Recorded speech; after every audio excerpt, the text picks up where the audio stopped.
whatever. No, cut nothing. No, I feel like the past couple of weeks, like we talked during podcast, but I haven't like spent any time with you. I feel like we haven't talked. I feel like it's been more than a week since I was on the podcast. Yeah. I don't know why. But I had a long week. That's why, I think. Yeah. It's a really busy week.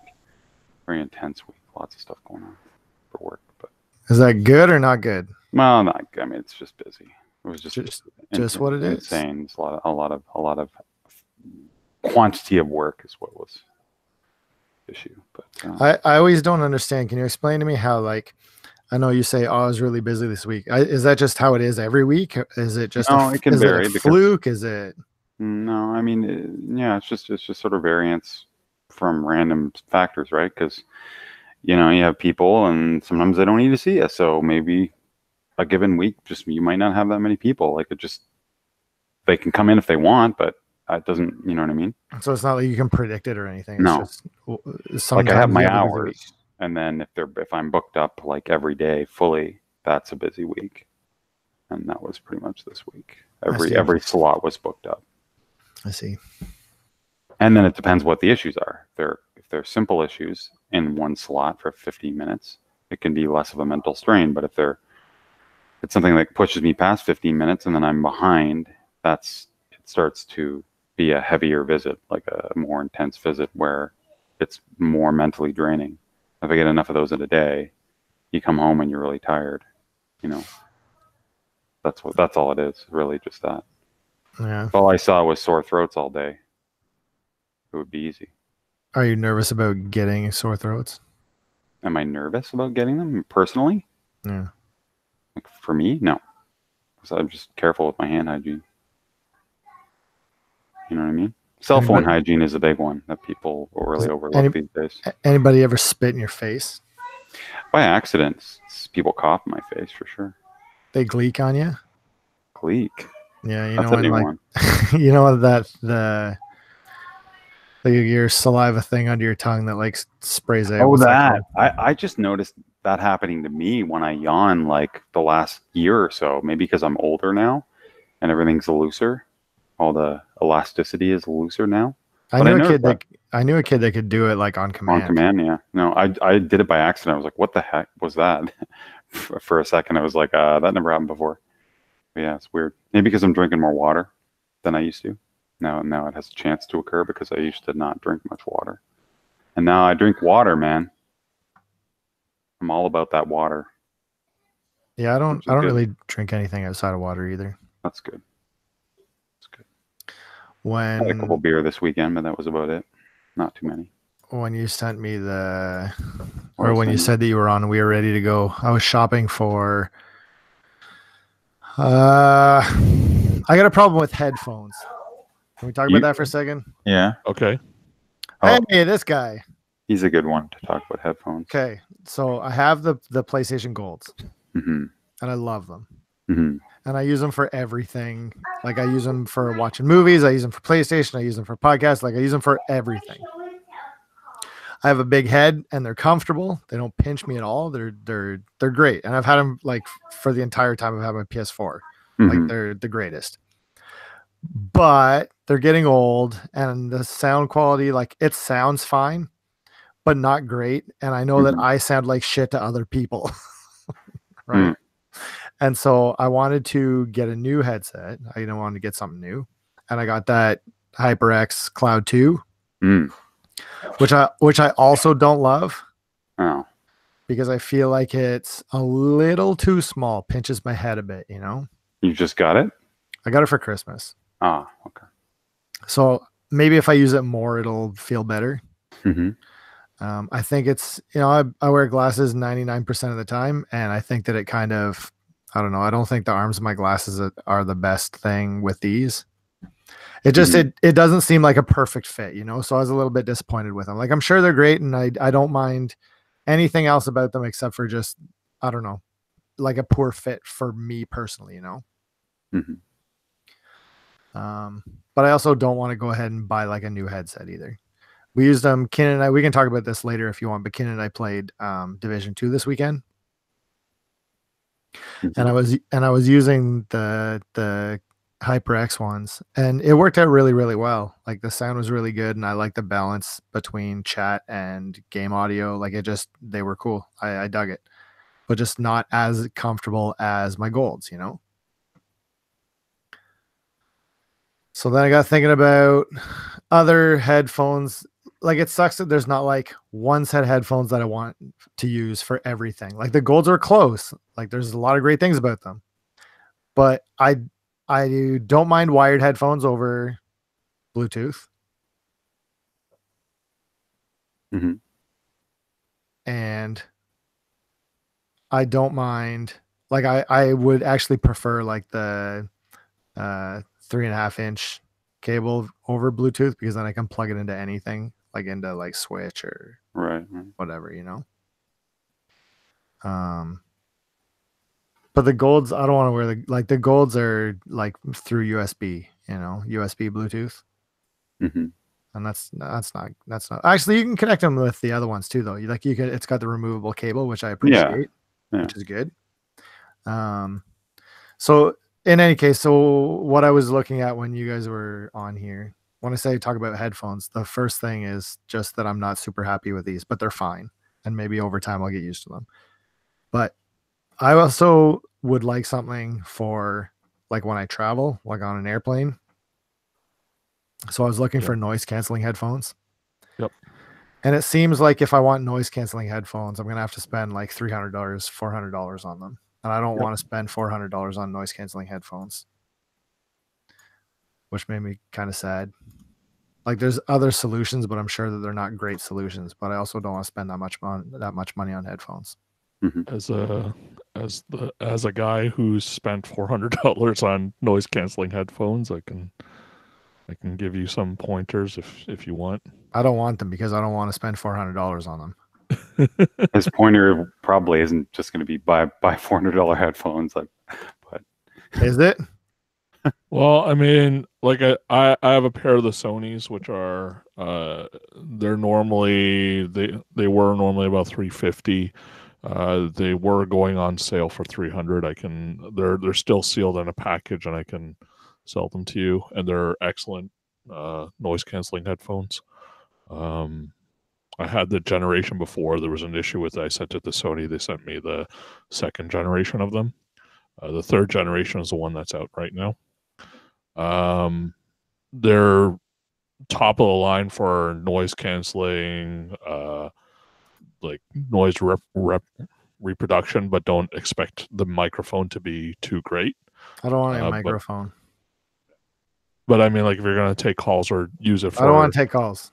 Okay. I'm just saying, okay. All the wireless headsets, they normally come with the 3.5 jack thing as well. So most of them, you can get the headset and then plug it in and then use them on your controller. So that shouldn't be an obstacle for any of that stuff. But you get quality with it. Like a lot of noise, not all the noise canceling is the same. And there's quite a big difference between getting Bose Quiet Comforts, which are the main competitors to the Sonys. There's really only those two, either the Sonys or the Quiet Comforts, basically. Any of the other ones, there's pretty large flaws with any of them. But, I mean, if you're going to use them on an airplane, you want them to be comfortable. You want them to be able to take a 20-hour flight without any problems. And those are the headsets that will last with noise canceling and wireless for that long. So I know it seems like a lot of money, but I think the hardest thing for anybody to do is get good sound. And there's a reason why speakers cost $2,000 for a pair of speakers, because they'll last you forever. Basically, they're like camera lenses. They don't really depreciate in value too much, because when they're good now, they'll be good a lot longer later on. The difference is headphones, if they're wireless and have like this kind of technology in it, they will get depreciated eventually because they'll just be a newer technology of it. If you got like the top of the line $1,000 headphones, those will last basically your lifetime. But that's not what we're talking about here. There's not really anything called cheap noise canceling headphones, though. So which is why I'm not going to buy them, because I'm not paying $400 for headphones. All right. Like that's, I don't know. I can't. There's no way. Why not? Because. Like I don't understand why not. Because I want to hear your reasoning behind it. Besides, because it's not worth $400 to me. And why is that? Because I would use them like when I go on an airplane. You wouldn't use them when you're at home, when you're outside, No. when you want some No. peace and quiet somewhere? No. Okay. Not in any of those situations. How often are you on the airplane? Once every year. Not worth. They deal with it. Yeah, deal with it, exactly. You don't need noise canceling headphones. Yeah. Why do you need them? That's just it. I would like them. I don't pay $300, $400 for them. I can see if you want to use them at home, but yeah, I do not. I wouldn't even be looking for them while I was using them once a year. Yeah, that's all. It was more out of like curiosity, right? Like the other thing is I listen to. Do you guys have this problem of like your mind going too quick when you're trying to sleep? No. Sometimes, yeah. I absolutely do. Mm-hmm. So I pretty much at this point, and I mean, it sucks to rely on it, but I pretty much at this point have to be listening to a podcast to fall asleep now. Oh, really? But when I do, I fall asleep in like 5 minutes, and that's better than like staying awake for 2 hours. Like staying awake for 2 hours and getting like depressed as shit, like thinking too much about things, you know? And so this way it's just put it on, learn something about what happened in the news, and then like fall asleep 5-10 minutes, no problems.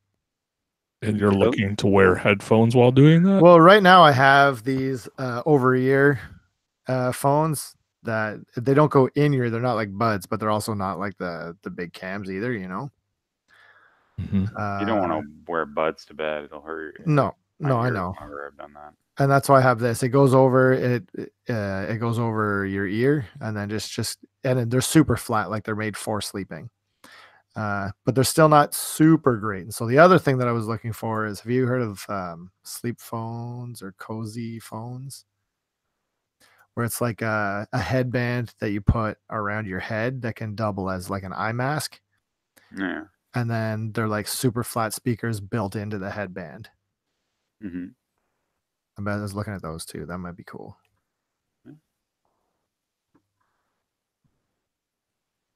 Yeah, I don't know. Like I the reason why I bought like expensive headphones is because noise pollution in the city is pretty bad, and I'm on the subway every single day. So I guess my situation's different, but I don't know. After spending a year and a half with them, they're to me, I think they're not indispensable, but there's something nice about them. Just to get away from all the outside noise, and they're not miracle workers, but like at least it lessens it. So, $300, I would want to hear absolutely nothing. I want like dead silence inside. See, I don't know. Like I don't. I guess my idea of how much headphones should cost and how much they can cost is a lot different. I think that's the case for like everything with you, though. I mean, I think what you spend on things is significantly more than what I would spend on things. Yeah, I would say so. I like to spend something a little bit more in order to enjoy it more for a longer period of time. Usually is how I've looked at it, because I have gone the cheap route sometimes, and sometimes it benefits for that because it's disposable. But I wouldn't say that the things that I buy are necessarily disposable. Like I'll spend money if it's worth it to me, and if it's like I also agree that you should buy something good instead of something cheap. But to what point? It becomes a necessity versus desire, right? And I have trouble spending a lot of money on a desire purchase. Sure. Yep. That's all. Speaking of purchases, I got a nice used video card, 2 days ago. Was it $400? No. But it knew it is, and I got it for 120 used. Works great, and it was a significant upgrade. So now I can play like Doom when it comes out on my PC. And I mean, it was a video card that like it's not going to run VR if I want to run VR very well, very likely, and it's not going to run 4K. But I don't need any of that. I just want. It'll do VR fine, Tim. It more than exceeds the minimum spec requirement for it. Yeah. Okay. Well, that's good to know too. But yeah, it's great because I picked up Dishonored 2. It was on sale. I wasn't kind of looking around at it. Yeah, you got a 1060, right? Mm-hmm. Yeah, it'll do VR easily. And Dishonored 2 looks really good. I played it. I tried a couple things on it. I tried the new game Apex, that free-to-play.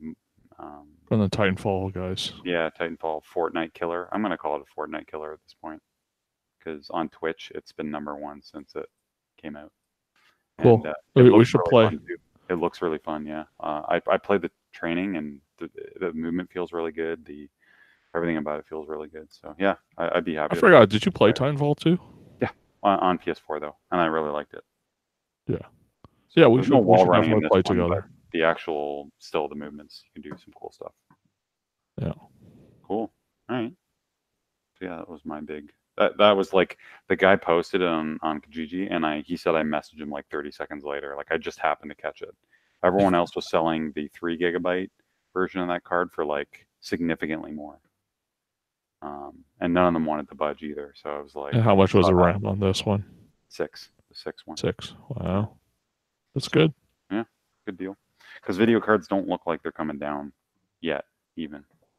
Well, they have abundance of supply now that the whole Bitcoin thing's fallen out, right? Yeah. So we'll see. But it was a nice upgrade to the one that you gave me before, the 660 Ti. So. Oh. Man. Exciting. Cool. I didn't play too much else this week if we're on the topic of what I played. I did play, so we already talked about Resident Evil, finished that already a couple weeks ago. What else did I try? More Destiny competitive. I've been grinding that out a lot, which has been actually fun. It's frustrating sometimes, but it's been actually quite a bit of fun. And, oh no, I did Dishonored 2. I played it a bit last night, actually, and it's cool. That game's... there's things about it that bother me, like most AAA games that are, there's always books you find on random. They try and tell a story through like books, and then you're collecting all these books and documents, and then I never read them because it slows the game down too much. And near the beginning of the game, there's like a lot of exposition and slowing down the action, and it's like it feels kind of old from that perspective. Is the exposition like stuff that's covering the previous game, or is it just like new stuff? New stuff too, but I just want to play and get into like the stealth action of the game, which that feels pretty good. I mean, I haven't even done like, so it's kind of like which of the 2 characters are you? Oh, I went with the dude from the first one. What's his name? Booker. Steven. Well, I don't even know his name, but Steven Booker. You get different powers, and you can blink. Blink is the fun one where you can literally go from one position to the other really quickly. But even just playing, because there's like you can basically tell the character that gives you your powers back that you don't want them, and you can just play through the game with the normal like stealth, and that's pretty much it. And supposedly it's still pretty fun that way. Like I do like the idea of figuring out where the enemies are, planning a route, but the problem is like. It doesn't bother me enough so far to reset the run if I get spotted. I just end up killing everybody. And so it's just this weird sort of funny game. It's kind of like a bipolar game, right? Like it wants to be 2 things at once. And I feel like it would be a better game if it just stuck to the stealth and went all in on the stealth rather than letting you play it out by killing everybody. It just feels weird to me. You know what I mean? Well, I mean, it's it's giving too you easy. the choice of the power, right? I guess so, but for it's just all too that. easy. Like it's just way too easy when it comes to that. It seems like it's just like, yeah, I can shoot the guy, or yeah, I can, I don't know, block the dude and then stab him in the face. Like it just Is it's there a totally different anything game. besides achievements? Is there any reason why you would play one style over the other? Yeah, Like, is there different, a gameplay maybe a different changes? ending or something like that. But I just Okay. wish that they would have just, cut that out then and just like if you get spotted, have some other mechanic. But like just shredding through everybody feels totally different. Like it feels like I'm playing a first person shooter suddenly. And it's just like I want to kind of be. I mean, I'm complaining too much. Maybe it just like maybe I should just start over and then try it again rather than expecting the game to kind of essentially force me to play that way. If that's the right Yeah, why. because I mean, like it's like Metal Gear Solid doesn't force you to play Right. in one style or the other, especially not I 5, suppose. right? Yeah. I mean, it's very open for how open to interpretation for which way you want to do it, and obviously, And I I think like it's a five. lot easier once if you decide to go loud and just decide that you've like leveled up enough of your equipment to just Mhm. kill a ton of Mhm. people in there too, right? Mhm. So But even five, actually, I wish there was sort of more punishment for not being stealthy. There was part of me that still didn't like that yeah, freedom. but then is it asking you to be a stealth game then? Like if you're looking for something like that, I would suggest that you would probably want to play something like Hitman then, because that's Right. very much in Yes, that you're vein. spotted, Like you're done. Yeah, yeah, yeah. I mean, didn't that I think that was on a flash sale recently, the Hitman. it'll be in next month's or Oh, this okay. month's PlayStation. That's where I So saw it. Yep. Maybe I'll check it out because yeah, that might be more up my alley. yeah, See. I had a lot of fun with Hitman. Like I Mhm. think Hitman's a very interesting game, and Yeah. don't take it that it's a perfect game, but No. if you take it as like you can mess around with the world, it's like messing around with a watch basically. The game Mhm. has its own timer of things and its own pace of stuff, and Yeah. you're throwing a wrench into it basically. Stuff is gonna happen. Like it's like that. It's like that Groundhog Day sort of like you play the level more and you know when things are going to happen and what's going to happen and you can see what happens if you disrupt it, or Yeah, Majora's Mask or whatever, like that whole idea of everyone's on a planned schedule of things happening and you can do different things like a sandbox, right? and I mean like I played Dishonored 1, but not 2. So my only I guess that's the thing that I remember from Dishonored 1 was it's more of a game that allows you to play different styles in order Mm-hmm. for you to experience the world and story. Like it Yeah, was yeah, very yeah. much story focused and world building World building, was yeah. things. And it's cool And that way for sure. And I enjoyed like it visually looks really like quite stunning and the draw distance is like super long and the water looks really good in this one. Like everything looks nice and it are there feels like inventive very levels? Like yeah. I mean, it feels like a really cluttered, detailed world. Like the cool part is like you walk into a room and there's stuff hidden in plain sight and you'll just miss it because there's so much stuff. Like there's like if you want to run in the room and steal like everything in the room, you can, but I found like even that was a little bit overwhelming because there's so much detail compared to the first one because it's just a generation ahead, right? So, but I mean, I like that. It feels like a more well realized world, right? It feels less. It reminds me it's less of a reminder that I'm playing a game, which is kind of neat.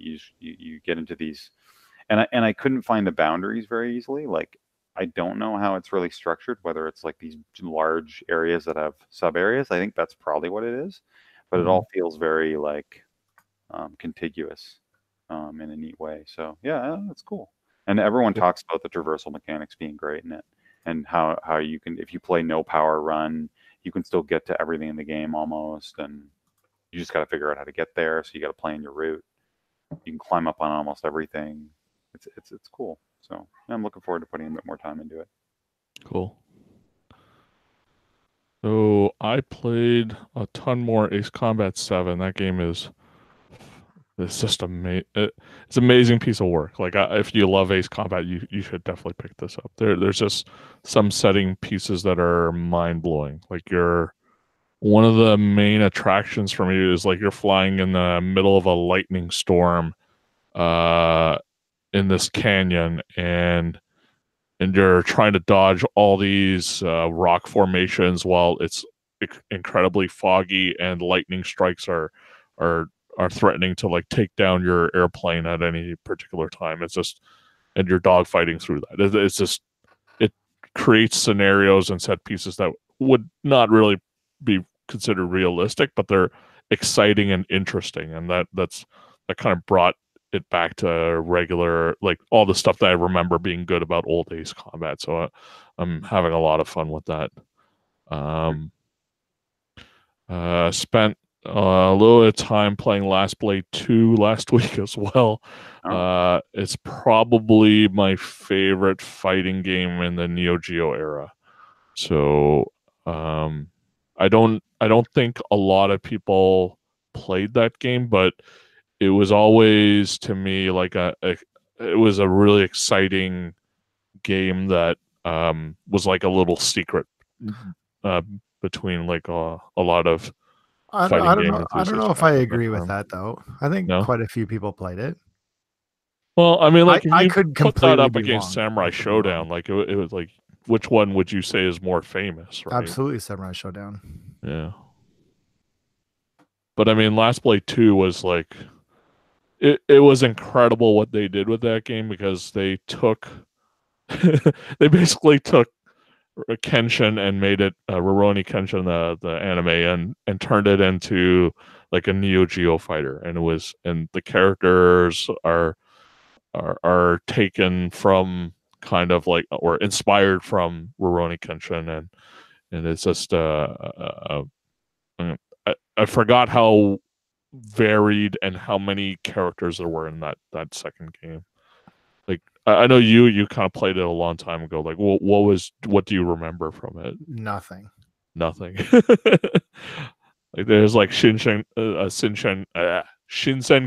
characters in it. There's a guy that looks like Shishio from Kenshin. There's all these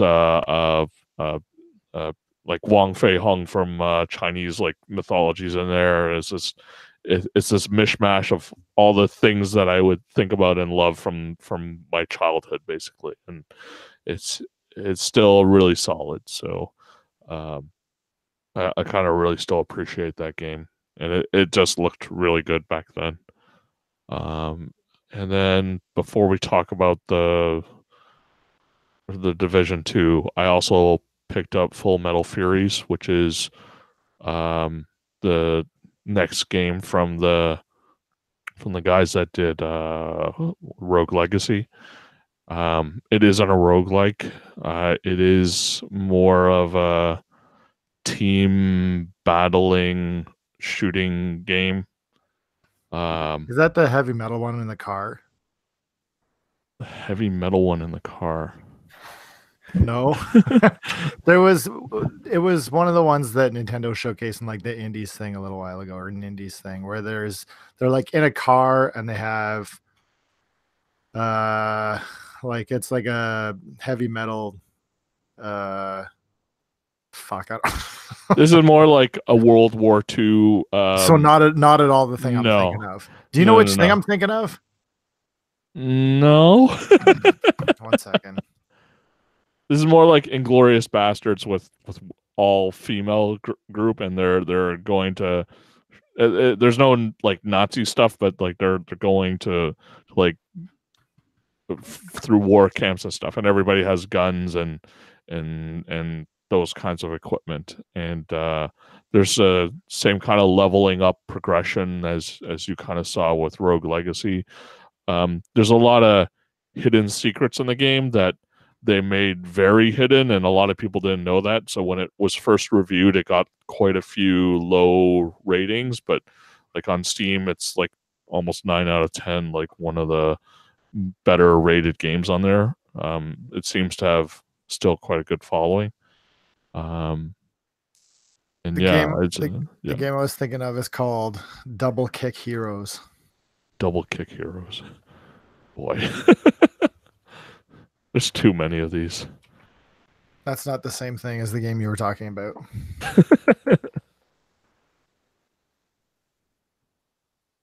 Although it does look interesting. Maybe I'll pick it up sometime. Did you ever play it? No, is it out yet?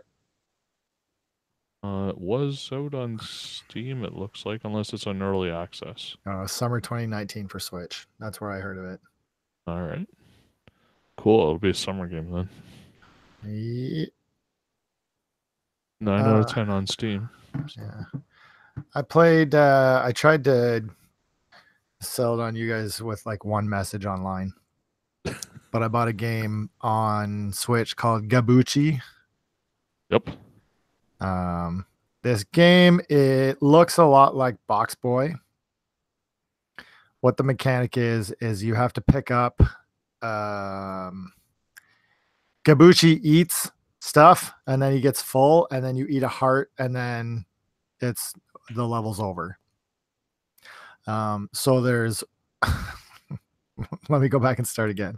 This is a game where you control a little white box called Gabuchi, and he has like a Gabuchi? Gabbuchi, Gab Uchi, Gabuchi. And so what happens is that he's got like these 3 hearts in the top left, and those are like his hunger meter. And so you only really clear the level if the hearts are full when you finish the level, when you close up the level.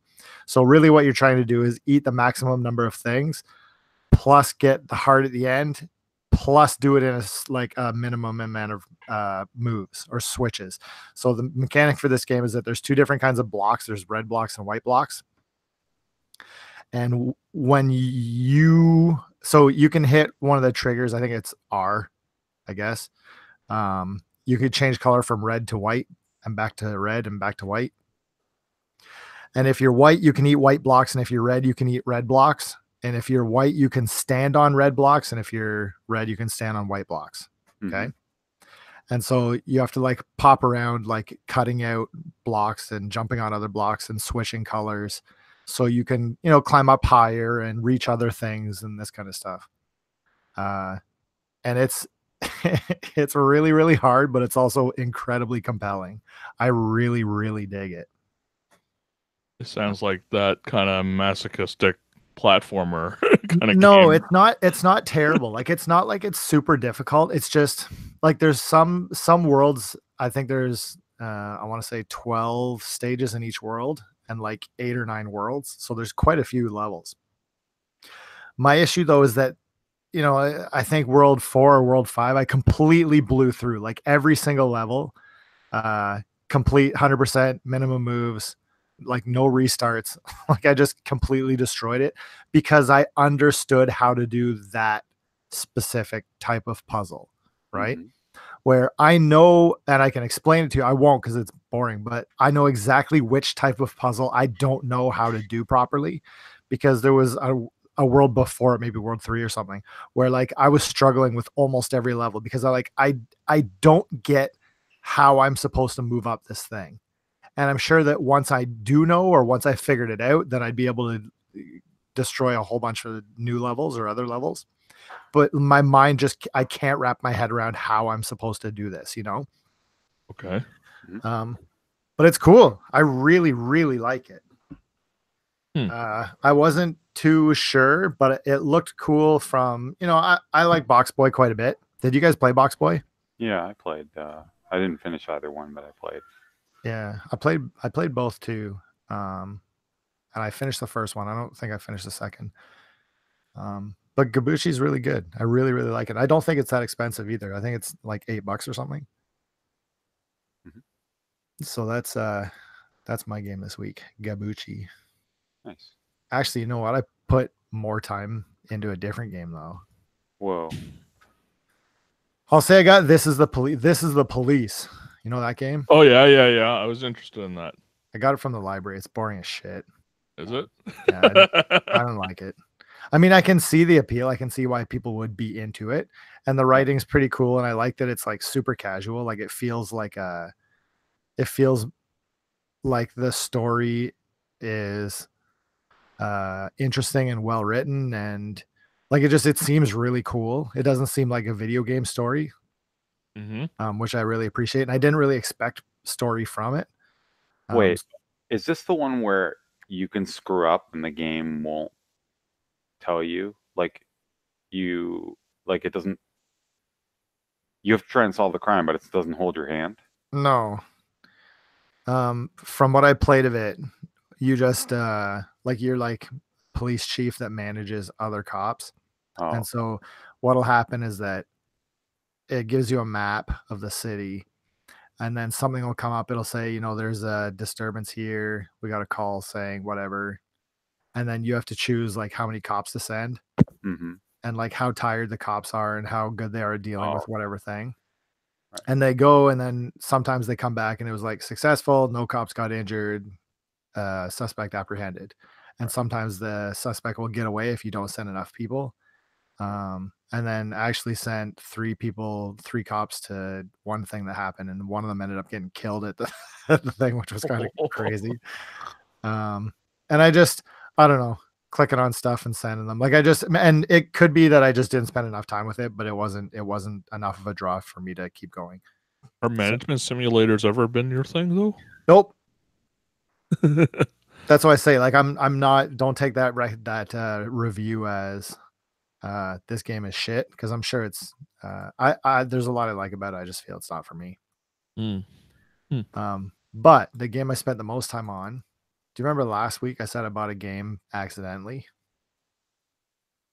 No. Farm Together is the shit. Farm Together. Yeah, man. I mean Farmville. No, Farm Together I bought for Jane last that week, one. thinking Right. that we could play multiplayer. And I've been playing the shit out of it. And I feel, what is wrong with you? I feel guilty that I've been playing a lot of it, because it's a cell phone game for sure. Mm-hmm. Like, it's just, you know, there's no microtransactions, but it's you know, plant all this shit and then come back in a few hours and harvest that shit and plant new shit, you know. There's a little bit of one thing that I really like about it is that once you build a house, the decoration inside is quite robust. So you can buy all kinds of stuff and put shit all over the walls and on tables, and like you can make it look really, really decent, like better than Animal Crossing. And so that part I really like about it. But I feel like I'm starting to burn out a little bit. Like, I'm getting past like the, hey, this is really cool and you can do all this stuff and look at all this, and it's starting to get a little grindy, and that's where I check out. You know, There's a bunch of packs on the Steam version. Like, did it come with like ginger pack, wasabi pack, all that stuff? no, there's none of that. Maybe there's DLC coming. Well, I will be done with this game long before DLC comes. But it's, I don't know, as a little distraction, it's not worth the $20 whatever I paid for it, but I don't feel like it was a complete waste of money anymore. Cool. Which sometimes is all you can ask for, you know. Speaking of wasted money and avoiding wasting money, the Division 2. Yeah. What'd you think? So I really, and maybe I dragged Chris into this, but I really wanted to play something co-op and shooty, and that wasn't Destiny. And I've kind of always enjoyed a good military shooter every once in a while, and this was looking to be something that was interesting because a lot of people liked the Division 1. And I feel like this game almost requires you to play co-op, because when you're playing as a single person, it seems like it's all the gangs overwhelm you, and it's you're very much like basically you're Swiss cheese after like if you have an enemy encounter of like 5 or 6 guys, and I don't know if it's because I don't get the game, like I don't understand that you have to be a certain level or you need to go to certain side missions at certain times, but I don't know. I think the game doesn't allow much for solo play, and encourages a lot of co-op, which it may have been just the beta that's tuned that way, but I don't know. I don't think I'm not compelled to buy this game anymore. So, what about you? Yeah, I felt the same way. Not for the same reasons, but I played Division 1 quite a bit when it was first launched, and I know apparently it got much better after. But I didn't really feel like it was all that different from the first Division.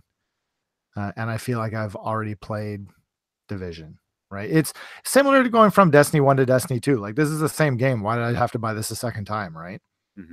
And I got that vibe from this as well. And I didn't particularly like the first Division as much as a lot of people did.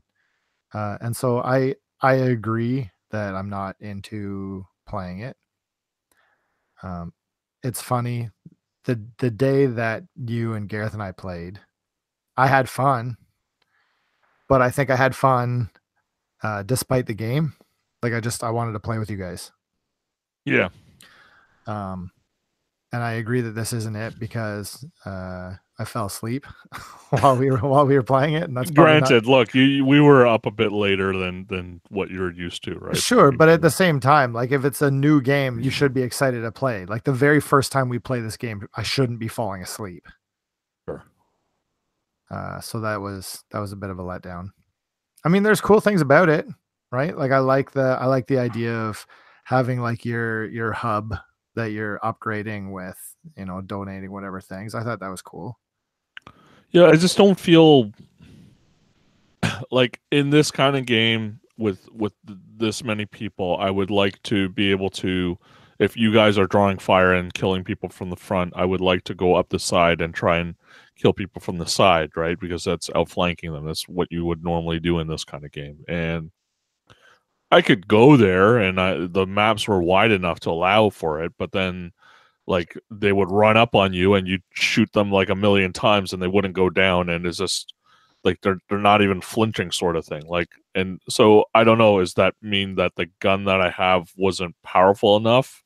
Does it mean that like I just need to, it seems like I have to be behind cover at every single moment, and moving in and out of cover is a little bit messy in that game. It doesn't feel good. Like, I don't know. I have played covered shooters, like shooters, like Killzone. Like I played a lot of that, and that was pretty good. Like I actually enjoyed that game quite a bit. But I don't know. There's something about the Division that's not connecting with me, and yeah, I don't know.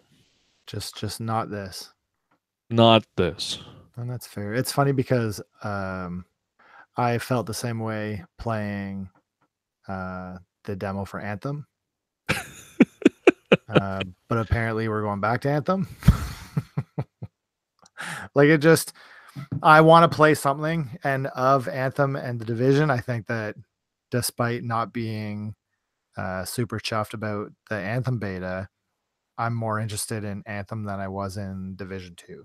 Sure, but let's back up. I mean, it's not like we're committed to Anthem. What we said was, we both got it for cheap. I got it for real cheap. I got it for $50 during the. I checked. It was only $50 when I got it back in the E3 sale or whatever. And I got it on the Amazon had a pre-order. They do the pre-order price guarantee. Yeah, there was a price error for like 1 second, and so mine was $39. Which, so, we play it for a day and a half or something, and it doesn't work out, then fine, just resell it, right? That's fine, right? Yeah. I don't mind taking a chance on it if that's the case. Like, if I was paying full price, I would have canceled it 100%. Sure. Yeah. But under these circumstances, sure, why not? Yeah. And so our anticipation of tentpole releases for the beginning of 2019 hasn't been so good so far. Well, and the part that sucks about Division is that it comes out the same week as Sekiro and One Piece World Seeker. Like, both of those games, I'm going to be putting a ton of hours into, I'm sure, right? Are you sure about Sekiro? Were you like into Bloodborne? Like, but this seems so. I like the idea of Bloodborne a lot. For whatever reason, I just couldn't get into it. Maybe the tone or the setting, or no, I actually really like the tone and the setting too. I just everything that I've been hearing about Sekiro is that it's much more action based, and that appeals to me greatly. When is that out? Middle of March. Cool. March is crazy. You know what else is coming out in March? And I'm probably the only guy out of everybody that's interested is Devil May Cry 5. And the demo just came out. I didn't try it yet. I'm actually just purposefully not playing it, but apparently it's looking real good. And there's the third character they're adding to the series is supposedly really interesting in terms of like a really unique gameplay concept that I'm pretty excited to get my hands on. So apparently it changes the whole feel of how you play like a Devil May Cry game. I can't even really describe, like I had to read a whole like paragraph explaining this character and how he works. He uses like summons instead of actually attacking himself, and he can't actually use the summons to kill an enemy. He has to kill them personally with like a specific attack, and so it's all like setting up and crowd control in instead of like directly engaging enemies. It's really weird. So that sounds pretty exciting. So there's 3 characters in that one that you can play through. So the thing about Pretty Sekiro neat. that Sorry, I just need to. No, I not at thought all. we Not were at all. done with it, but we can go back to Sekiro. I'm interested in hearing. So I'm the thing about Sekiro, and the only thing that is kind of making me not sure about picking it up is how heavily it's going to supposedly rely on parrying. I don't know if that's a concern for either of you guys. I liked the system in Bloodborne. I didn't like the Dark Souls system because the Dark Souls system was dependent on like what your stats were, the windows apparently. So it felt really, and I didn't find that out until later. It felt really inconsistent. But Bloodborne changed it, I think, and it felt way more consistent using the gun to interrupt enemies. So I felt like I could get good at it. Whereas the other one, I never felt like I could get good at it at all. Like I practiced it, and it would just be it just varied too much, and I couldn't get it down. But I have a feeling. Like, you imagine like using a gun which has kind of unlimited range to do the interruption is going to would have made that an easier play than a sword which has limited range. No, in the sword versus the gun thing, I don't think the actual range that you can do the interrupts in Bloodborne is pretty close. Like, I don't think you can do them at long range at all anyway. Like, plus the enemies are doing the attack close to you in the first place. They're not going to start winding up until they can hit you, right? So you end up using those guns to interrupt. And if you mess it up, they'll hit you. Like, there's no real way to use it in any other way. So it's essentially gameplay wise similar. Like, you're going to get hit if you screw it up. Did you guys play Metal Gear Rising? No. Yes. Because that's like super parry systems too, right? Mm-hmm. And people like that though, right? Most people liked that element of it. My head Rising's very fast or fluid, and when I think Bloodborne, when I think of Dark Souls, it's more methodic. But I don't think that Sekiro is going to be like that. Maybe I'm delusional, but okay. I could be completely wrong. I have no idea what I'm talking about. Maybe it's just this is what I hope for it, and so I'm just gonna walk into it, right? The action-oriented part is probably why you probably feel that way, right? Because I have a feeling that it's going to be pretty deep compared to even Bloodborne. I have that feeling, like from what I've heard. So it should be pretty interesting. What do you think about choosing a game and then saying, like, even if this is not for me, I'm going to force myself to get into this because it's on brand. Yep. Well, not on brand, but I think it's like no, but you know what I mean. Like, you choose a game and say, like, this I'm going to figure out. Yeah. Well, it's a challenge, right? Like, I do that. Like, I did that with Destiny. Like, I'm gonna get good at competitive to get, like, I didn't have to do that, but it's fun. It pisses me off sometimes, but I'm doing it to get better at something, and that's enjoyable in and of itself, right? Like, certainly, like Devil May Cry, I'm not very good at those games, but when I get this one, I'll get into it. Like, it's nice to play a game where I know it's got deep mechanics, but I'm not very good at it, but I'm still going to try anyway. But you do have to sort of, like, it happened with Bloodborne where I kind of fell off of it. Like, I got halfway through the game and then it is a bit too hard, or it's just a bit like you have to be in the right mood to be willing to, okay, this isn't going to necessarily be a relaxing experience. And some days, like, if I have a busy week at work, I just don't play that game for a week and then I forget about it, right? So that's the problem with those games. That's the only major issue, is that there's too much of an onboarding. I mean, that's a pretty significant issue, though. It is. So, like, if there's too many games kicking around. I need to have it. If nothing else is coming out around that time, I'll pick up a game like that. But if there's like other stuff going on, I know what'll happen. I'll gravitate towards the thing that I'm more comfortable with, right? So it depends what's going to come out around that game for me. Can I tell you what's really fun? This is unrelated to what we're talking about, but kids reading through One Piece again. Like, start at the beginning, going through all the comics by herself without me. Mm-hmm. That's cool. And she's losing her shit. It's so fun to watch her. Mm-hmm. Like, she'll run downstairs crying and be like, "You got to read this part." Okay. It's so cool. That is cool. Good for you. She just finished up Arlong's thing. Oh, damn. And there was so many times when she came down, she's like, "You got to see this part." Show me, please. But it's Is cool that the because big impetus for you to pick up the One Piece game? no, just because it's One Piece game is my impetus for picking up the One Piece game. Yeah, seriously. But it's cool because this kid, like, she knows like most of the modern story, but she doesn't remember any of this stuff. Like, we read it when she was super little, but she doesn't remember any of it. So she says like, this is really, really exciting because this is something that, like, I've never read these stories before. You know what I mean? Like, these are new to me, which is, that's cool. That's fun. Yeah, definitely. There was another thing that I meant to talk about at the start of the show, and then I got sidetracked.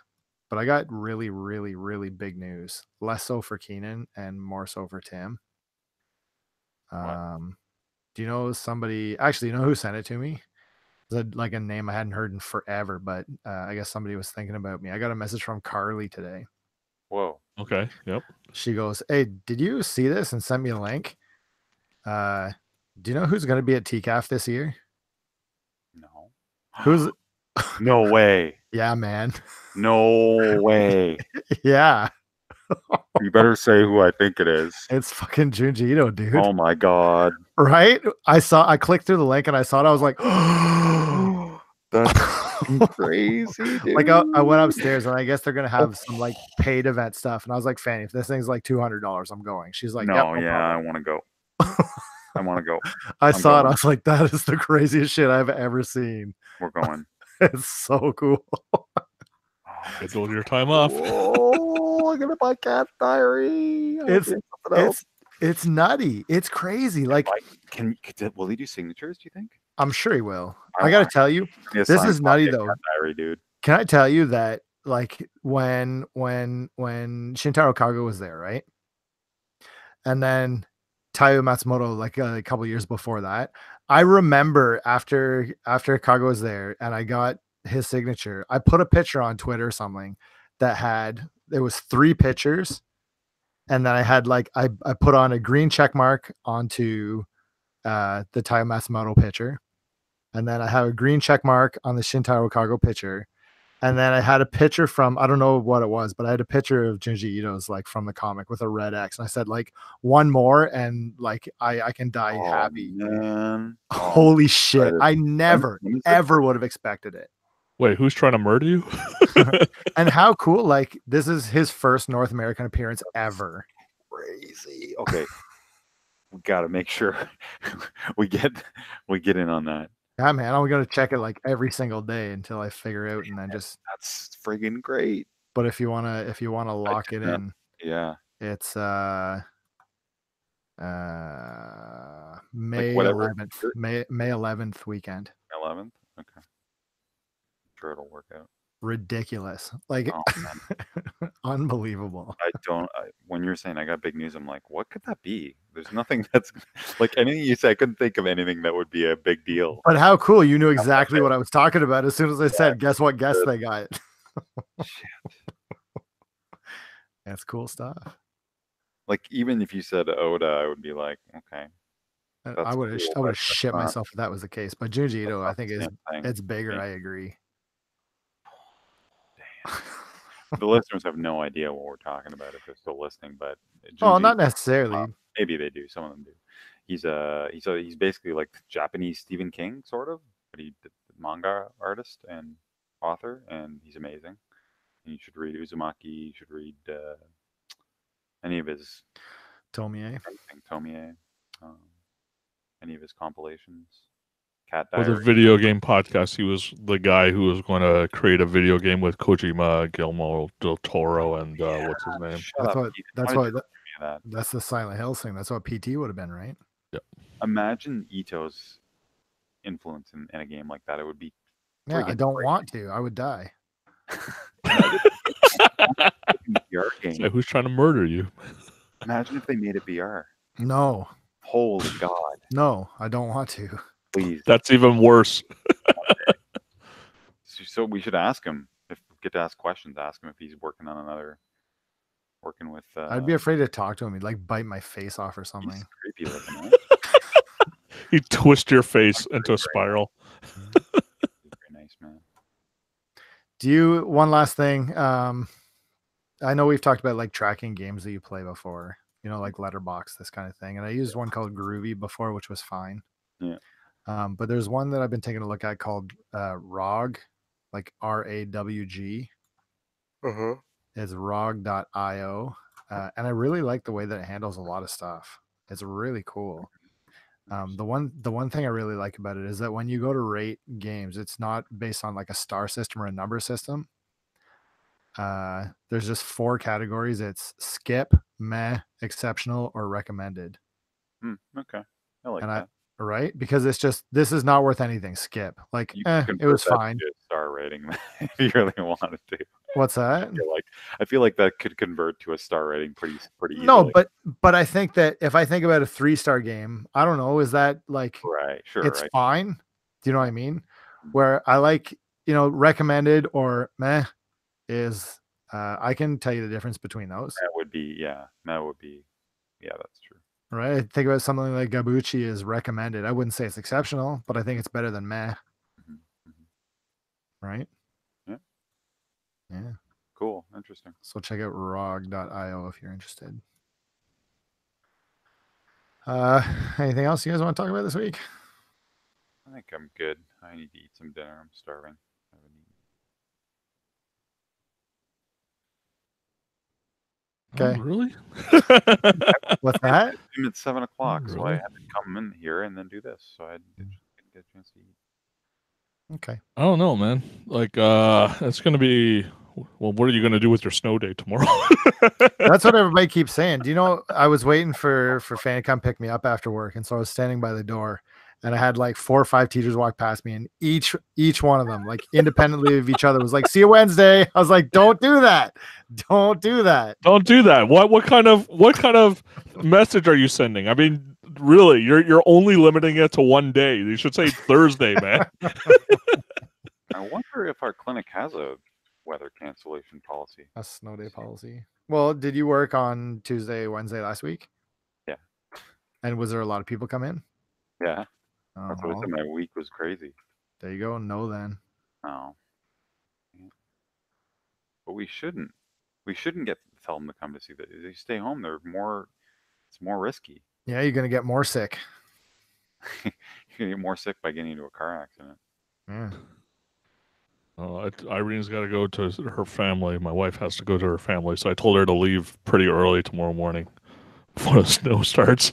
Can you work from home, Ken?